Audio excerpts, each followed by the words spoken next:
Halo adik-adik, bagaimana kabarnya hari ini? Bertemu lagi bersama saya, Kak Ais. Nah, pada pertemuan kali ini, kita akan belajar mengenai peran ekonomi dalam mensejahterakan masyarakat. Sebagai seorang pelajar, kamu pasti memiliki banyak kebutuhan seperti bekal makanan, alat tulis, dan tas. Nah, semua kegiatan tersebut dapat terpenuhi karena adanya kegiatan ekonomi, kegiatan produksi, distribusi, dan konsumsi. Produksi merupakan menghasilkan atau menambah nilai guna barang atau jasa. Nah, orang yang melakukan produksi disebut produsen. Apa ya contoh produksi? Petani merupakan contoh produksi karena menanam padi untuk menghasilkan beras. Penjahit juga merupakan contoh produksi karena menghasilkan barang atau pakaian. Nah, petani dan penjahit melakukan produksi untuk mendapatkan keuntungan. Nah, kemudian distribusi merupakan kegiatan menyalurkan barang dari produsen ke konsumen. Nah, orang yang melakukan distribusi dinamakan distributor. Nah, contoh kegiatan distribusi seperti pedagang di pasar menjual beras, sedangkan konsumsi merupakan kegiatan mengurangi atau menghabiskan nilai guna barang atau jasa. Orang yang melakukan konsumsi dinamakan konsumen. Contoh kegiatan konsumsi yaitu kamu memakan nasi goreng yang dibuat oleh ibu dari beras yang dibeli di pasar. Semua kegiatan ekonomi saling berkaitan satu sama lain. Produksi menghasilkan barang atau jasa. Kemudian distribusi menyalurkan barang atau jasa. Kemudian konsumen akan membeli barang atau jasa. Itu produsen kembali melakukan kegiatan produksi. Begitupun seterusnya. Lalu, apakah kegiatan ekonomi ini saling memengaruhi? Tentunya iya, karena apabila salah satu kegiatan ekonomi tersebut terhambat, maka kegiatan ekonomi lainnya pun akan terhambat. Contohnya, jika petani mengalami gagal panen karena serangan hama, maka tidak ada beras yang dihasilkan. Akibatnya, masyarakat tidak bisa makan nasi. Contoh lainnya, distribusi besar beras terhambat karena banjir, maka pedagang tidak akan mendapatkan beras. Pedagang beras akan merugi dan masyarakat akan kesulitan mendapatkan beras. Indonesia memiliki keberagaman dan sumber daya alam yang melimpah. Karena itu, ada beberapa yang dilakukan masyarakat usaha ekonomi berdasarkan bidangnya. Yang pertama, bidang pertanian, yaitu usaha mengelola lahan untuk lahan pertanian. Hasilnya berupa beras dan jagung. Yang kedua yaitu bidang perkebunan. Usaha mengelola lahan untuk komoditas tertentu. Contohnya kelapa sawit dan kopi.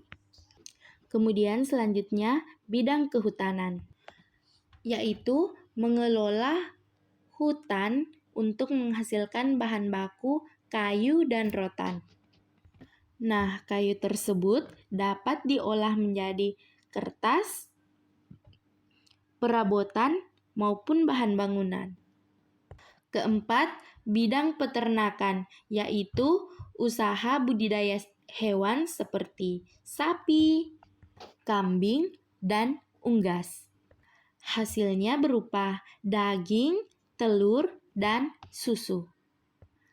Kelima, bidang perikanan, yaitu usaha penangkapan atau budidaya hewan yang ada di air tawar maupun air asin.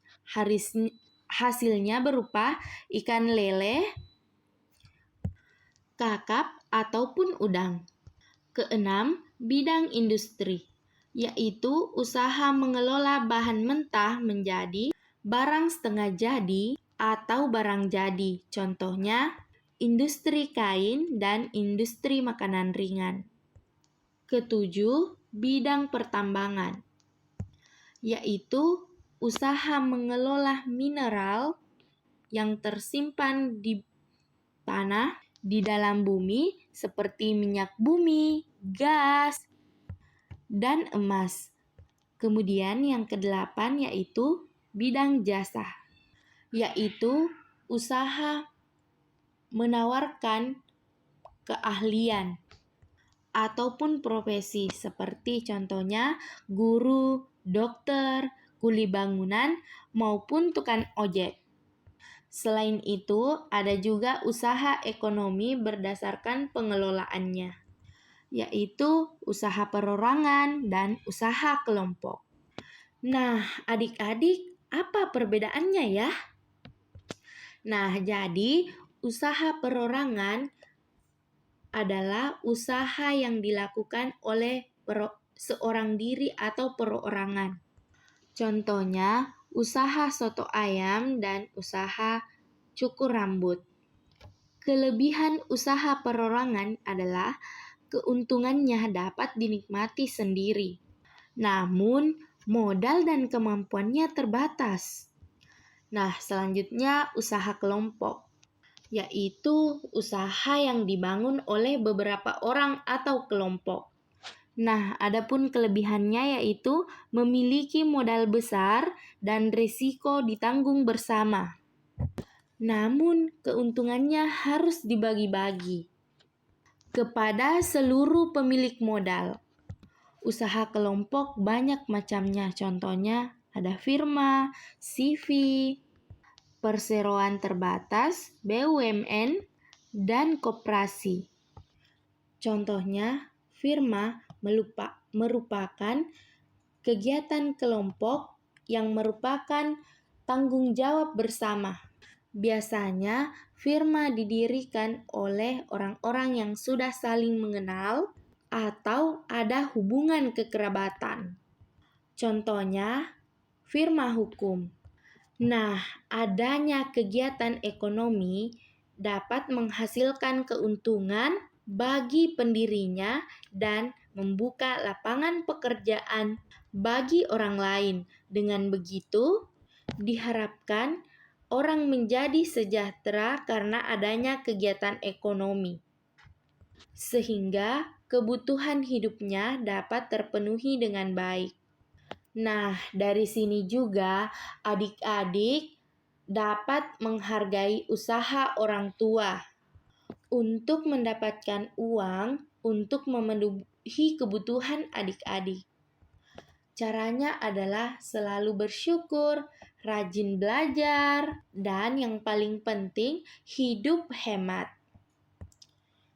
Cita menjual kue di sekolah yang dibuatkan oleh ibunya. Teman Cita membeli kue tersebut. Nah, apa kegiatan ekonomi yang dilakukan oleh masing-masing orang? Nah, adik-adik ada yang bisa menjawab? Baik, itulah tadi materi pembelajaran tentang peran ekonomi dalam mensejahterakan masyarakat. Besar harapan kakak untuk adik-adik agar materi kali ini dipahami dan dimengerti.